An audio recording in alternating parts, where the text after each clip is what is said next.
actually think that whatever I have to say is gonna sound pretty stupid after the last speaker.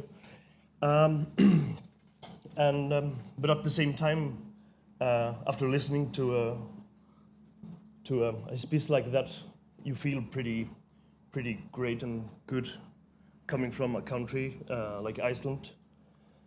I think very few people are starving to death there, and they're most definitely not shooting each other. So, yeah, that's really good. So first of all, my name is Gunnar. I come from Iceland.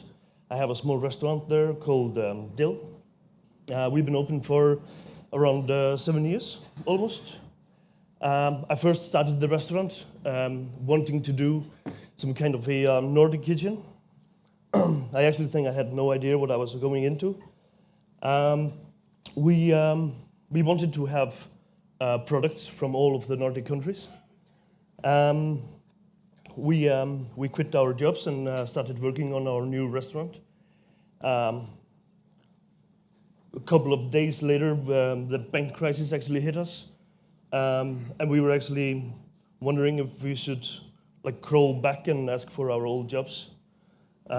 But instead, we decided to move forward. And maybe, no, so our investors, they jumped off the wagons, so we were just pretty much left alone, me and my co-owner. And maybe, when I look back, maybe the bank crisis is literally the best thing that actually happened to me, like right after my wife and my beautiful kids. But it totally changed the whole concept of the restaurant. It totally changed me. Importing stuff got extremely expensive. So we kind of dropped that because obviously our investors was gone as well, so we didn't really have the money to pay for it. But we had to start searching in Iceland for our ingredients that we wanted to use. In the beginning, we found kind of the usual stuff, and we used them. In a little while, it started to be extremely boring. So I went to the countryside, searching for something new, and that new thing actually happened to be something else. And it was actually our traditions that I actually found. And unfortunately, a lot of our traditions are dying out. There are a lot of great things that are being produced, but they are produced by very few people. Before I go into that, we have several other projects going on as well. We have a beautiful garden just outside of the city. A little bit further, we have a wonderful greenhouse. And greenhouses in Iceland, they are actually pretty green. They are not heated with oil or stuff like that. We are using the natural heat from the ground. And obviously we are using some electricity that is made with our rivers. So it's pretty green and it's really nice. And this winter we are starting a whole project on trying to find out what we can actually grow in those greenhouses. Because today they are growing cucumbers and tomatoes in literally almost every one of them. But we want to make some experiments. We want to be able to extend our seasons somehow, if it makes sense. What we are actually trying to do is, I want to stop importing some of the vegetables that we actually have to import now.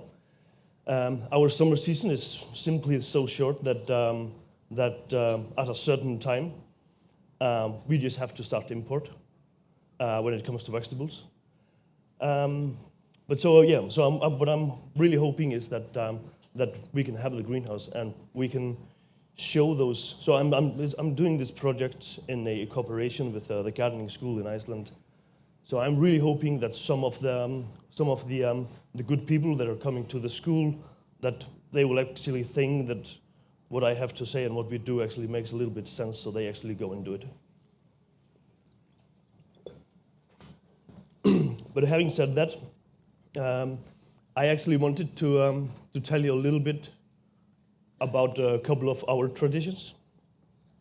I'm sure that you've heard of some of them, and I'm sure a lot of them are being done elsewhere in the world. We have things like black salt. Black salt is a seaweed that is simply dried and then incinerated and powdered. And it was used as a substitute to salt back in the days. People just didn't have salt, so they used this. We have thing like skyr, which is a milk product, somewhere between a yogurt and a cheese. And it's extremely healthy, it's extremely high in proteins. If you make it the right way, it has no fat at all, as in like zero. And it used to be made so that the farmers, they would usually take their skimmed milk, put it in a couple of buckets, take it outside. They would probably put one down by the river, another one by the sea, and one up in the mountain. And they will actually find out at which place they would get the nicest bacteria, actually. That then actually makes the skyr. And when you have that, it kind of works like a sourdough bread. You just take skimmed milk, you add a little bit of your old skyr, and you have the bacteria, and you just keep them alive. Another thing we have is the winter-dried catfish, or not catfish, but any fish at all. So the fish is lightly salted, and then they hang it up to dry. This is something only done during the winter time. So the temperature, it has to be below zero, and they will hang it for at least a month, depending on the size of the fish. And usually it's eaten just with butter. So you just have the fish and you have butter, and that's about it. But we are using it for a lot of things in the restaurant now. We have a tradition that is actually dirt smoking. So first of all, to be able to do this, you obviously have to have sheep. You have the sheep in the houses during the winter time. The sheep they're taking some hay probably on the floor, and they're shitting on it, and they're walking on that, and then peeing on that, and putting some more hay, and so on and on. In the end of the winter, you obviously have a thick layer of that shit. The farmers, they will cut it down to layers and take it outside to dry, and they dry it there for months before they actually use it to smoke with. And I can assure you, it's not because we really like our shit so much, but it's because they simply didn't have anything else to burn. We don't have that many trees, so and they actually have a joke in Iceland about the trees that, like, if you get lost in a forest, you just stand up. Then we have, this is actually, I don't know if you see the picture very well, but this is actually the dirt that they actually use. And it's actually, the houses are very important as well when it comes to this tradition, because this is Gylfi, so he smokes everything that I actually use. And those houses are, they dig it down pretty deeply. The walls are extremely thick. They are made with lava stones and mud, so the whole house is breathing. And this friend of mine, Gylfi, he's extremely good at what he does, and a lot of people wants to buy his fish. So he decided to get bigger, and he actually made a really nice concrete house with some crazy ventilation system and stuff. His grandfather made jokes of him, said it would never work, and it never did. So now he has his fancy house, and it's full of chickens, and he has moved back to the old house. And he even does go so far that he smokes his fish. It's actually with the bones and tail and heads and everything on it, but he smokes it. After smoking, he will cut off the head and bones.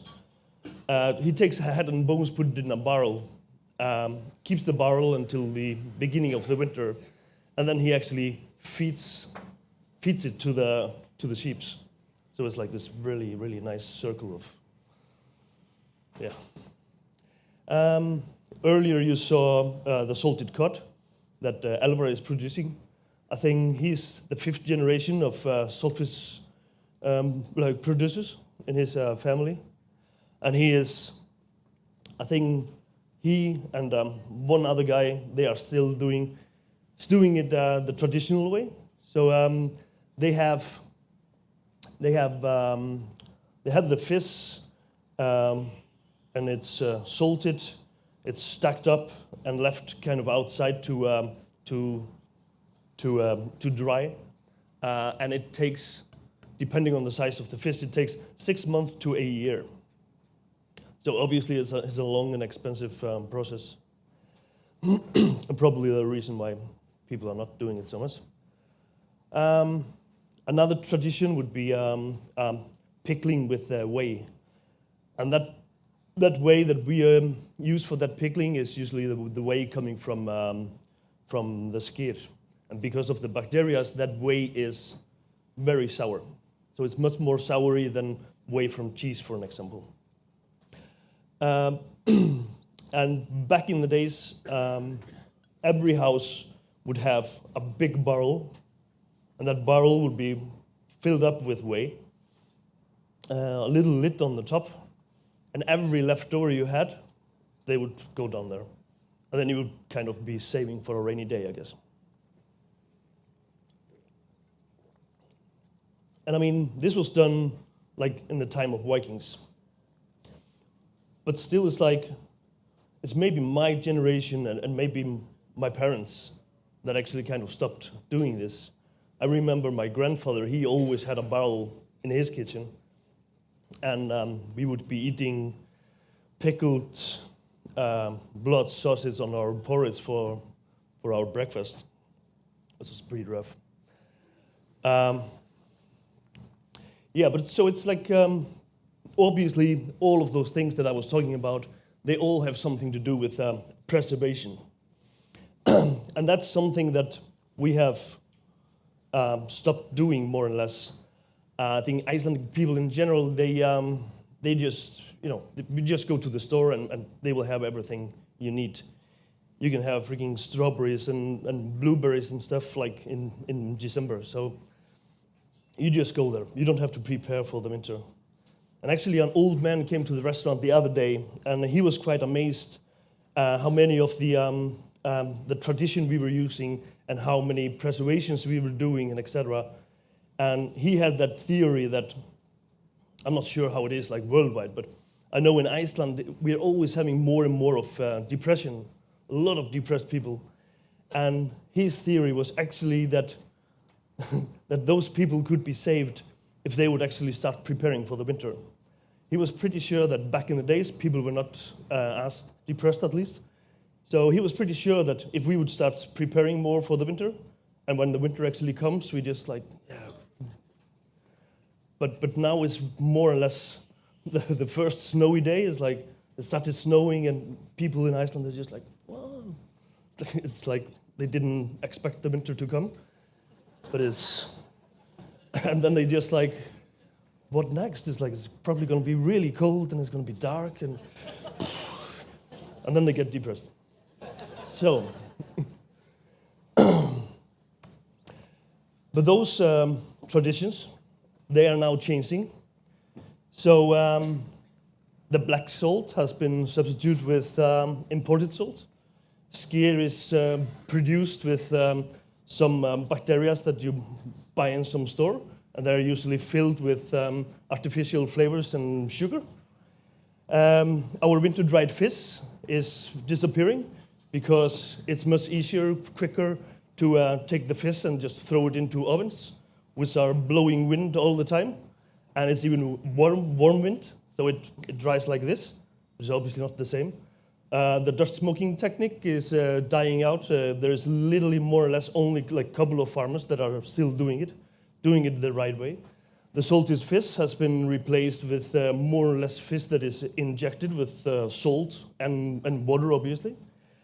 The whey pickling is not done by anybody, I think, except maybe me.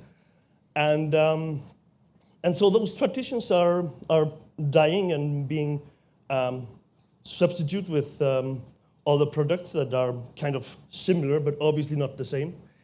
So it's like, kind of what I'm trying to say is that maybe the food for the future is the food from the past. Thank you for listening.